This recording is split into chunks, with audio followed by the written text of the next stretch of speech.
తెలుగు సినిమాల్లో ఒక హీరోకి 2 హీరోయిన్లు కలిగిన సినిమాలు సాధారణం. కానీ గత కొన్ని సంవత్సరాలుగా స్టార్ హీరోల సినిమాల్లో ఈ ట్రెండ్ తగ్గింది. ఇప్పుడు మళ్ళీ కొన్ని పెద్ద హీరోల సినిమాల్లో ఈ ట్రెండ్ తిరిగి వస్తుంది. ఇలాంటి కొన్ని సినిమాలు విశ్వంబర వశిష్ఠ దర్శకత్వంలో మెగాస్టార్ చిరంజీవి హీరోగా నటిస్తున్న ఈ సోషియో ఫ్యాంటసీ సినిమాలో 4 హీరోయిన్లు ఉంటారని టాక్. ప్రధాన హీరోయిన్ గా త్రిష, హసికా రంగనాథ్ ఉంటారని వినిపిస్తోంది. మరోవైపు ఈషా చావ్లా, రమ్య పసుపులేటి చిరు సిస్టర్స్ పాత్రలో కనిపించబోతున్నారు. ది రాజా షబ్ మారుతి దర్శకత్వంలో ప్రభాస్ నటిస్తున్న ఈ హర్రర్ కామెడీపై బాగా అంచనాలు ఉన్నాయి. నిధి అగర్వాల్, మాలవిక మోహనన్ హీరోయిన్లుగా నటిస్తున్నారు. రిధి కుమార్ కూడా సపోర్టింగ్ రోల్ లో ఉంటారు. నిధి, మాలవికలతో ప్రభాస్ కు రొమాంటిక్ ట్రాక్ ఉంటుందట. అల్లు అర్జున్ అట్లీ మూవీ. ఈ బిగ్ బడ్జెట్ మూవీలో 3 హీరోయిన్లు ఉంటారని టాక్. దీపికా పదుకునే, శ్రద్ధా కపూర్, జాన్వీ కపూర్, మృణాల్ ఠాకూర్, అనన్య పాండే పేర్లు వినిపిస్తున్నాయి. అయితే ఎవరిని ఫైనల్ చేస్తారో చూడాలి. పూరి జగన్నాథ్, విజయ్ సేతుపతి మూవీ. బెగ్గర్ అనే టైటిల్ తో పూరి, విజయ్ సేతుపతి కాంబినేషన్ లో సినిమా వస్తుంది. ఇందులో టబు కీలక పాత్ర చేస్తున్నారు. రాధిక ఆప్టే, నివేద థామస్ హీరోయిన్లుగా ఉంటారని టాక్. అధికారిక ప్రకటన రావాల్సి ఉంది. దీనితో పాటు సర్వానంద్ నటిస్తున్న నారీ నారీ నడుమ Murari,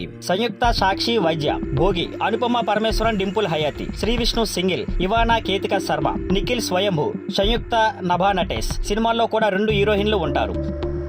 thank you for watching. Please like, share and subscribe.